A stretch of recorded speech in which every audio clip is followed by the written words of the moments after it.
Hello बच्चों, आज हम रे ऑप्टिक्स की क्लास 3 पे आते हैं। इसमें हमको पढ़ना है स्फेरिकल रिफ्रैक्टिंग सरफेस। दो टाइप की होती है, कॉन्वेक्स और कॉनकेव। ये एक स्फीयर है, मतलब स्फीयर में से कट करके निकाली गई है। इधर जो मीडियम है वो डेंस है, ये रेयर मीडियम है। ग्लास हो सकता है, ठीक है, पानी भी हो सकता है। तो ये डेंस मीडियम है, ये रेयर है।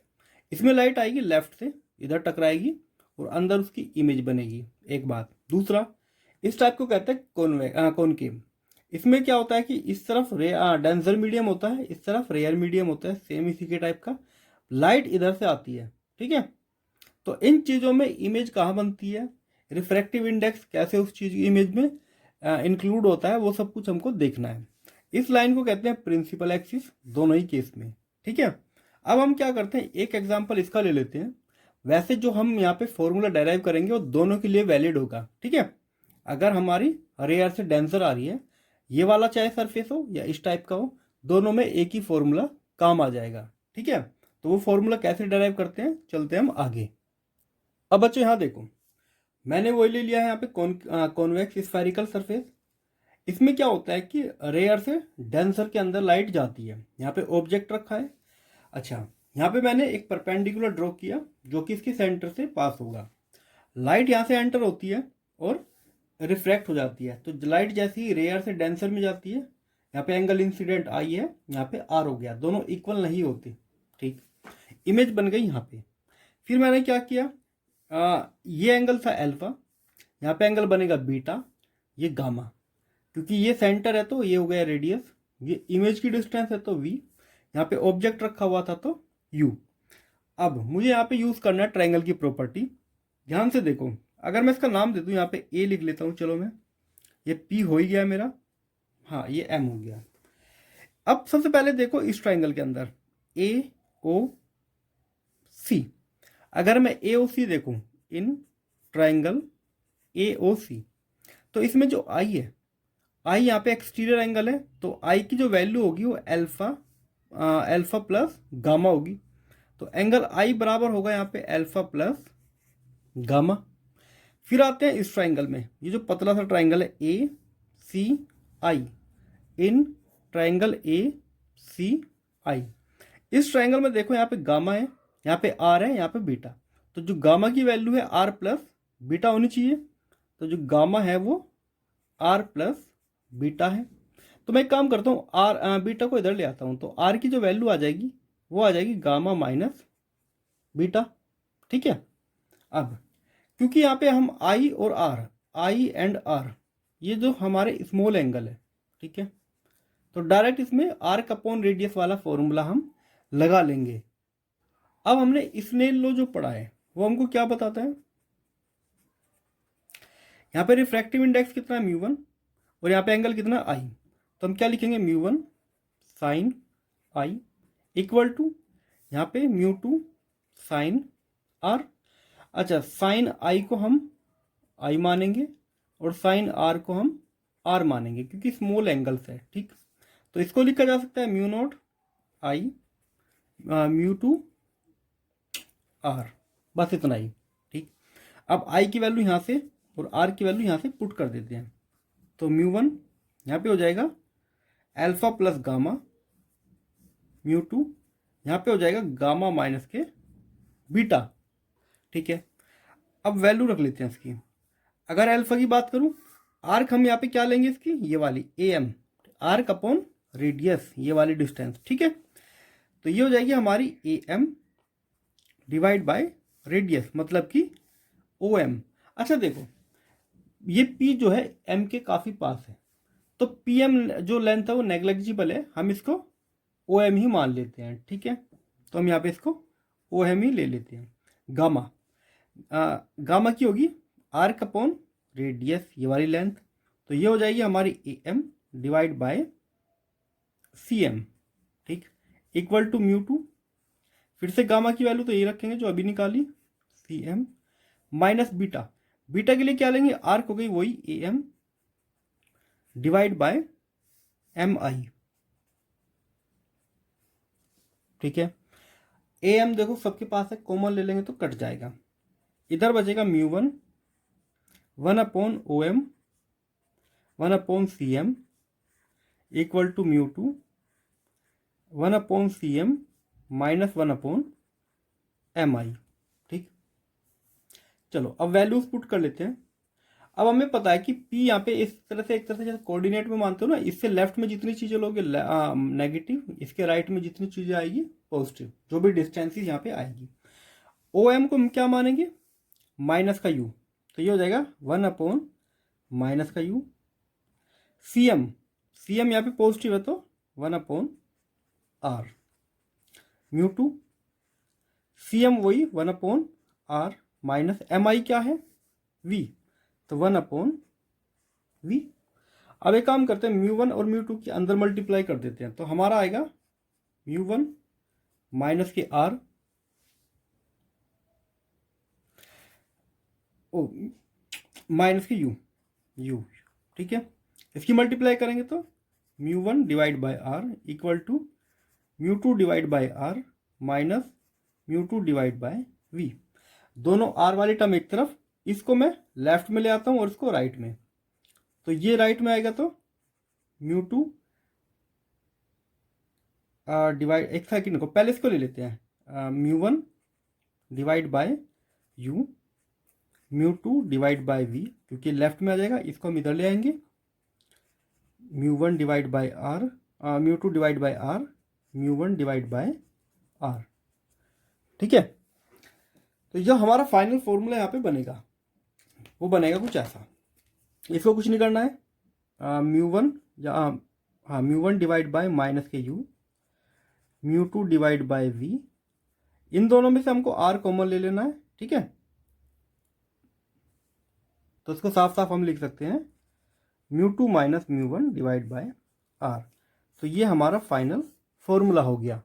ठीक है, तो बच्चों देखो इसको 1 मान लेना। ठीक है, ये 1 है हमारा 1। ठीक है, ये 2 नहीं है 1 है। देखो बच्चों, अभी हमने जो फॉर्मूला डेराइव किया था वो था रेयर टू डेंसर, जिसका था ये μ1 divide by u, μ2 divide by v। अच्छा, यहाँ पे था r। ठीक है, μ2 माइनस μ1 r।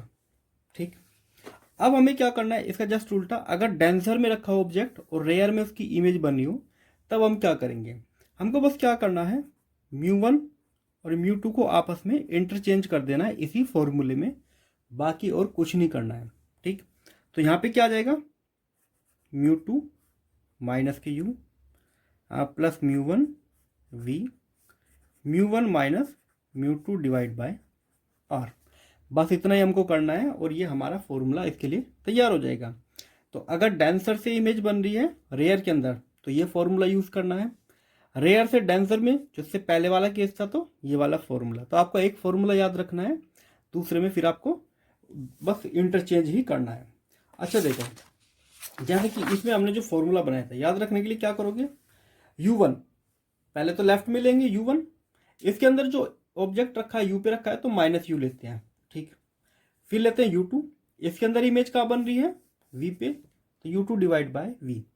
फिर क्योंकि ये ज़्यादा है, इसकी वैल्यू कम है, तो μ2 माइनस μ1 करेंगे और डिवाइड कर देंगे r पे।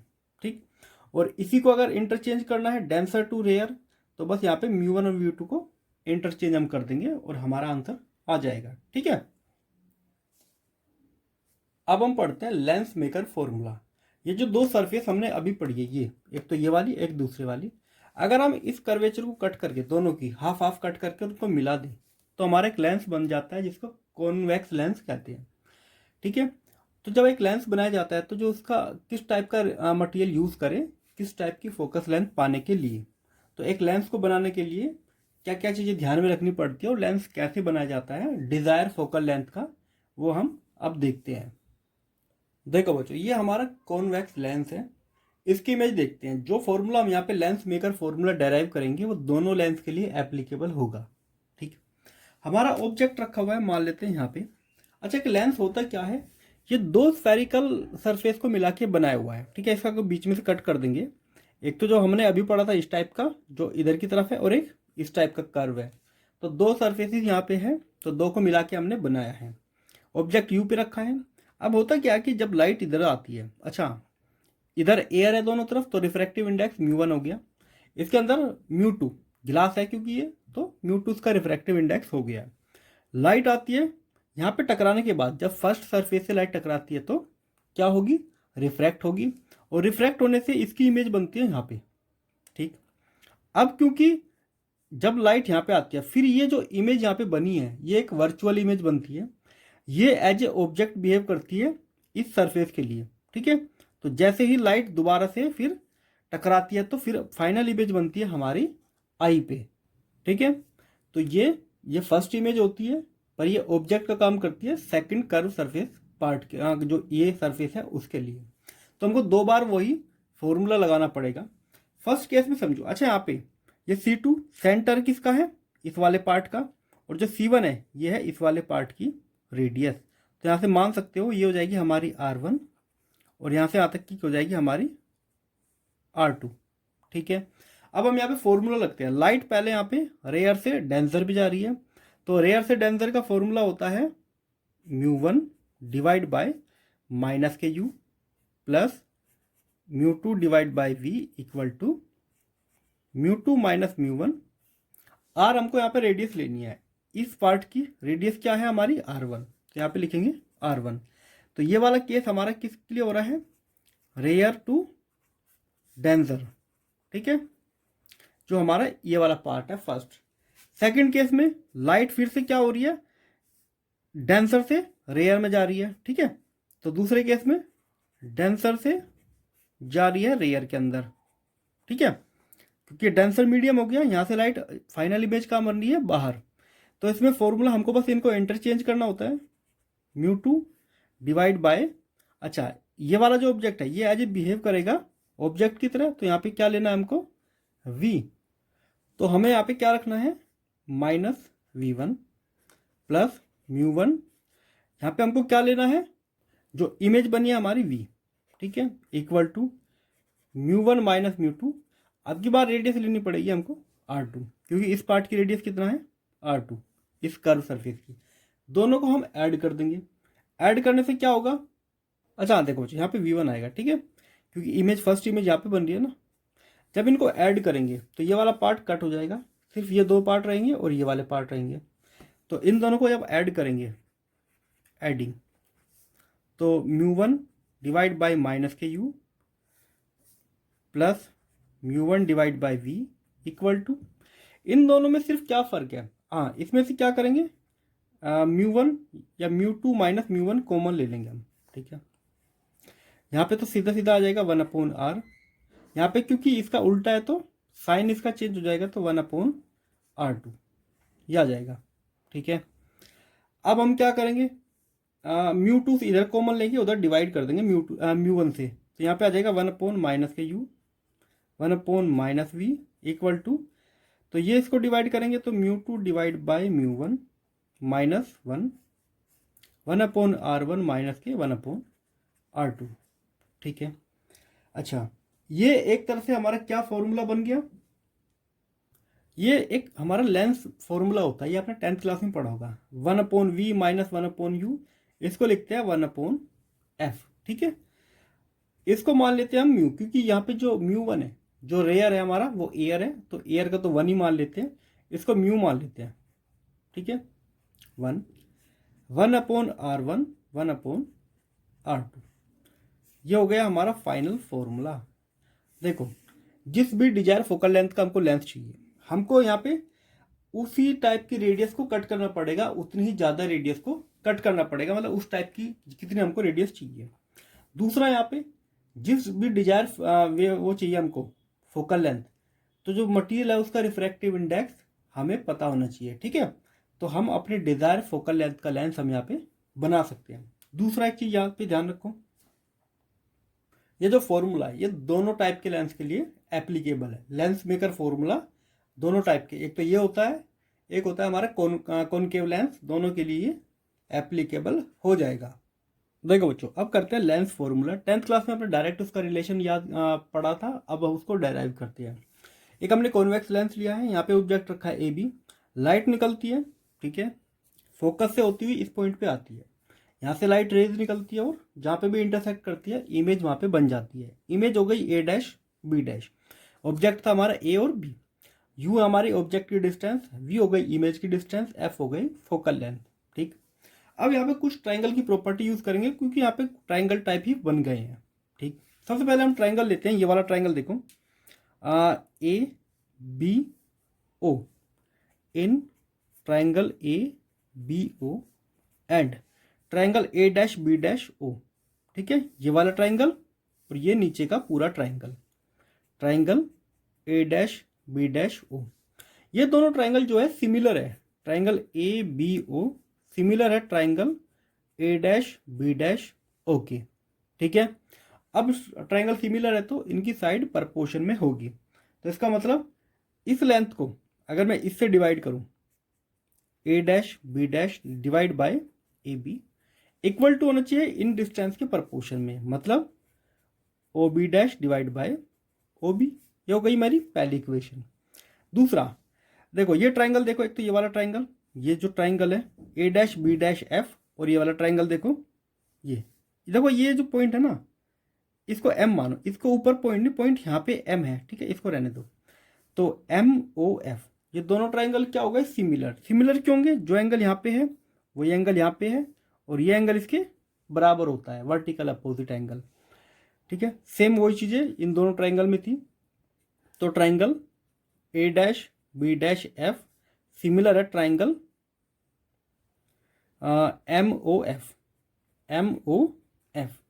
तो इसका मतलब इसको डिवाइड करेंगे इस लेंथ से, तो A dash B dash divide by M O. अच्छा, एम ओ किसके बराबर है, ए बी की तो बराबर है, बिल्कुल। तो यहाँ पे ए बी ही हम इसकी जगह ले लेते हैं। ठीक है, एम ओ भी लिख सकते थे, फिर अगली लाइन में फिर भी हमको ए बी ही लिखना पड़ता, इसलिए मैंने डायरेक्ट ए बी लिख लिया क्योंकि ये लेंथ और ये लेंथ सेम है। फिर आते ये जो डिस्टेंस है बी डैश एफ, तो B dash F divide by इसके प्रपोर्शन में आ जाएगा ये ओ एफ। ये हो गई मेरी सेकंड। इसके इक्वल ये है, इसी के इक्वल ये है, तो ये आपस में भी इक्वल हो जाएंगे फ्रॉम 1 and 2। तो O B dash divide by O B equal to B dash F divide by O F. ठीक है, अब यहाँ पे हमको एक को स्प्लिट करके लिख लेना है। ठीक है, इसको, तो O B dash divide by O B equal to, ये था हमारा बी डैश एफ। इस लेंथ को हम क्या क्या लिख सकता हूँ, पूरी ओ बी, इसमें से अगर मैं ओ एफ को माइनस करके लिखूँ तो O B dash minus O F divide by जो मेरी यहाँ पे थी ओ एफ। ठीक है, ये रिलेशन मुझको मिल गया। अब यहाँ पे वैल्यूज पुट करते हैं। अच्छा देखो, ओ बी डैश ये पूरी लेंथ कितना है v, तो मैं इसको लिखूंगा v। ओ बी, ओ से लेके बी तक ये क्या है, माइनस के u। ठीक है, ओ बी डैश, अभी हमने देखा ओ बी डैश क्या थी हमारी v माइनस ओ एफ, ओ से लेके f क्या है f। क्योंकि देखो इस पॉइंट से राइट की तरफ जितनी डिस्टेंस है सब पॉजिटिव, इससे लेफ्ट की तरफ जितनी डिस्टेंस है नेगेटिव। अब बात करते हैं हमारी ओ एफ, तो नीचे आ जाएगा एफ। ये रिलेशन मिल गया, क्रॉस मल्टीप्लाई कर लेते हैं, तो ये आ जाएगा हमारा वी एफ, इधर मल्टीप्लाइंग करेंगे तो minus u v plus u f. ठीक है, अब हमें क्या करना है, अब हम यू वी को इधर ले आएंगे और उसको इधर, तो ये हो जाएगा हमारा u v equal to u f minus v f. ठीक, अब हम एक काम करेंगे, इससे डिवाइड कर देते हैं पूरी इक्वेशन को। ठीक है, इससे डिवाइड कर देंगे तो इधर तो 1 बचेगा, इधर u f divide by u v f divide by u v. तो 1 इक्वल टू यू से यू कैंसिल, वी से वी कैंसिल, तो यहाँ पे बचेगा f divide by v f divide by u. F को कॉमन ले लेंगे तो यहाँ पे आ जाएगा हमारा, एफ कॉमन लेके लेफ्ट में आ जाएगा, तो 1 upon f equal to 1 upon v minus 1 upon u. और यही होता है हमारा लेंस फॉर्मूला जो आपने 10th क्लास में पढ़ा होगा। ठीक है, 1 upon f equal to 1 upon v minus 1 upon u. ठीक है, ये था हमारा लेंस फॉर्मूला। अब बात करते हैं मैग्निफिकेशन की। देखो बच्चों, मैग्निफिकेशन क्या होता है कि इमेज के जो साइज है उसको डिवाइड करते हैं ऑब्जेक्ट के साइज से। ठीक है, अभी हम एक चीज पढ़ के आए थे, देखो ये वाला जो रिलेशन है A dash B dash divide by A B equal to O B dash divide by O B.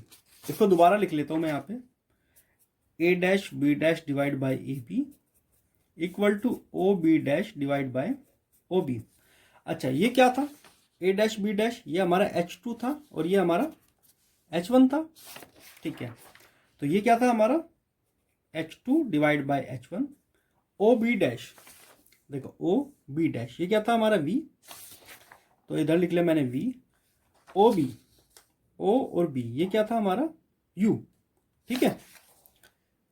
पर यहाँ पे आपको एक चीज याद रखनी पड़ेगी, क्योंकि यहाँ पे H2 को हमको नेगेटिव लेना पड़ेगा क्योंकि ये नीचे की तरफ बना हुआ है, तो H2 यहाँ पे नेगेटिव, OB के हमको क्या लेना पड़ेगा माइनस के U। अब दोनों तरफ से माइनस कट हो जाएगा, तो बेसिकली M जो है हमारा H2 डिवाइड बाई H1 या V डिवाइड बाई U ये लिखा जा सकता है। जब आप मिरर पढ़ते हो तो यहाँ पे माइनस आता है एक साइन, पर यहाँ पे माइनस को आपको नहीं लेना, ठीक है। अब बात करते हैं लेंस की पावर की। लेंस की पावर होती है रेसिप्रोकल ऑफ फोकल लेंथ। देखो बच्चों, पावर है क्या मतलब होता है, लेंथ जितना पावरफुल होगा वो उतना ही जल्दी लाइट को बैंड कर देगा, मतलब पास में बैंड कर देगा। तो जिसकी फोकल लेंथ कम होगी इसका मतलब उसकी पावर उतना ही ज्यादा है। फोकल लेंथ बेसिकली क्या होता है, लाइट को बैंड कहाँ पे करना है, तो लेंस जितना ज्यादा लाइट को जल्दी बैंड कर देगा वो उतना ही पावरफुल होगा। तो जिसकी फोकल लेंथ जितनी कम होगी इसका मतलब उसकी पावर उतना ही ज्यादा होगी। तो पावर और फोकल लेंथ का इनवर्स रिलेशन होता है, ठीक है। तो 1/f, ठीक। अभी हम एक फॉर्मूला पढ़ के आए थे 1/f, जो हम लेंस मेकर फॉर्मूले में पढ़ा था, mu minus 1/r1 minus 1/r2। तो बेसिकली पावर को हम यहाँ से ही तो कैलकुलेट कर सकते हैं। पावर यहाँ पे डिपेंड करती है मटेरियल का रिफ्रैक्टिव इंडेक्स कितना है, जितना पावरफुल हमारा रिफ्रैक्टिव इंडेक्स होगा उतनी ज़्यादा उसकी हमारी पावर होगी।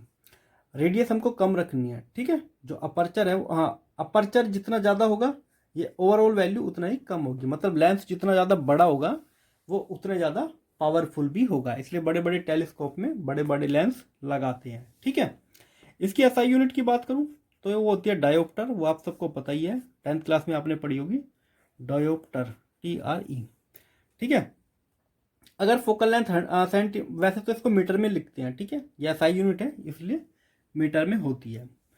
समझो एक एग्जांपल के लिए थ्रू बताता हूँ, एक हमारा लेंस हो गया ये, एक दूसरा लेंस हो गया हमारा ये, और ये दोनों लाइट को अलग अलग डिस्टेंस पे बैंड करने की कैपेबिलिटी रखते हैं, ठीक है। तो जैसे हमारा पहला लेंस हो गया, ये लाइट को बैंड कर सकता है इस पॉइंट पे, ठीक है, इसकी फोकल लेंथ हो गई है। दूसरा लाइट को यहीं बैंड कर देता है, ठीक। ये मान लेते हैं फोकल लेंथ 10 सेंटीमीटर है और इसकी फोकल लेंथ है 5 सेंटीमीटर। तो सीधी सी बात है ना, इसने लाइट को पहले बैंड कर दिया तो ये पावरफुल होना चाहिए, तो इसकी पावर जैसे P2 हो गया ये P1, तो P2 ग्रेटर देन होगी P1 से, ठीक है। जितना पावरफुल लेंस होता है वो उतना जल्दी लाइट को फोकस अपने पास कर देता है, ठीक है। बात करेंगे अब हम कॉम्बिनेशन ऑफ लेंस। जब दो लेंस आपस में लगते हैं तो उनकी पावर कैसे बढ़ती है और फोकल लेंथ फाइनल इमेज की कहाँ पे फोकस होती है, ठीक है। और बच्चों डायोप्टर का मतलब कैपिटल डी से उसको डिनोट करते हैं पावर को, ठीक है। देखो बच्चों, दो लेंस हमारे पास है, दोनों ही कॉन्वेक्स है और दोनों को हमने कॉन्टैक्ट में रखा है कंबाइंड करके। अब हमें इनकी इक्विवेलेंट फोकल लेंथ बतानी कितना होगी। जैसे लाइट पहले वाले लेंस से टकराती है तो इसकी इमेज बनती है यहाँ पे V1 डिस्टेंस पे R डैश, फिर ये एज ए ऑब्जेक्ट बिहेव करती है सेकंड लेंस के लिए। तो सेकंड लेंस पे जो यहाँ पे V1, इसको फिर से डिस्टेंस ऑफ ऑब्जेक्ट मान के हम सोल्व करेंगे, ठीक है। तो पहले फर्स्ट लेंस के लिए करते हैं, तो लेंस फॉर्मूला क्या बनेगा इसके लिए, 1/V1 1/U, जो इमेज होती है वो डिस्टेंस माइनस जो ऑब्जेक्ट की होती है इक्वल टू 1/F1, ठीक है। ये हो जाएगी 4L1। अब आते हैं 4L2, लेंस 2 के लिए ये ऑब्जेक्ट की तरह बिहेव करेगी और ये जो फाइनल इमेज बनी है V डिस्टेंस पे ये बिहेव करेगी फाइनल इमेज की तरह। तो 1/V minus 1/V1 equal to 1/F2, क्योंकि जो सेकंड लेंस है उसकी फोकल लेंथ F2 है। दोनों को ऐड कर देंगे, तो जब दोनों को ऐड करेंगे ये तो टर्म अपने आप कट जाएंगी, तो फाइनली जो बनेगी 1/V 1/U equal to 1/F1 plus 1/F2। तो ये फॉर्मूला बन जाता है फाइनल उनकी लेंस की जो इमेज बनेगी और फोकल लेंथ का, ठीक। अगर यहाँ पे एक से ज़्यादा लेंस होते तो फोकल लेंथ ऐसे ही ऐड हो जाती, बाकी जो ये जो बीच मिडिल में इमेज बनी है वो सारे टर्म यहाँ पे कट जाते हैं, ठीक है। तो जो इक्विवेलेंट फोकल लेंथ है वो क्या होगी हमारी, 1/f1, 1/f2 dash dash dash, ठीक है। जितने भी लेंथ यहाँ पे ऐड करोगे वो सबको ऐड कर सकते हैं, ठीक है। तो ये हमारी इक्विवेलेंट होगी, ठीक है, फोकल लेंथ। दूसरा, पावर की बात करें तो जो पावर होती है वो होती है 1/f। तो इसका मतलब पावर हो जाएगी 1/f1, 1/f2, 1/f3 dash dash dash. मतलब हमारी पावर हो जाएगी पहले लेंस की पावर प्लस दूसरे लेंस की पावर प्लस तीसरे लेंस की पावर, और उनको सबको ऐड करेंगे तो सबकी इंडिविजुअल पावर जो है वो ऐड अप हो जाएगी। बात करें मैग्निफिकेशन की, तो मैग्निफिकेशन जो होगा वो मल्टीपल हो जाएगा, M1, M2, M3, ऐसे अगर आप करते करते n तक जा सकते हो, ठीक है। तो पहला लेंस कितना मैग्नीफाई कर रहा है, फिर दूसरा लेंस कितना कर रहा है, तो दोनों की मल्टीप्लाई करके हम जो फाइनल यहाँ पे आएगा वो हो सकता है। जैसे मान लेते हैं 2 टाइम्स यहाँ पे मैग्नीफिकेशन किया डबल और इसने 3 गुना किया, तो 2 × 3 6 गुना मैग्नीफाई हो जाएगी जो हमारी फाइनल इमेज होगी, ठीक है। तो ये था इसमें कॉम्बिनेशन ऑफ लेंस। अब मिलते हैं अगली वीडियो में जिसमें हम प्रिज्म के बारे में पढ़ेंगे। इस वीडियो में इतना ही। बाकी आपको इससे रिलेटेड अगर कोई भी डाउट है तो आप हमसे कमेंट में पूछ सकते हैं, ठीक है। इसकी पूरी एक प्लेलिस्ट तैयार है जिसमें आज तक के जितने भी वीडियोस चैनल पे आई है फिजिक्स के 12th क्लास की, वो आपको वहाँ पे मिल जाएगी, तो जाके आप चेकआउट कर सकते हैं, ठीक है। मिलते हैं अगली वीडियो में।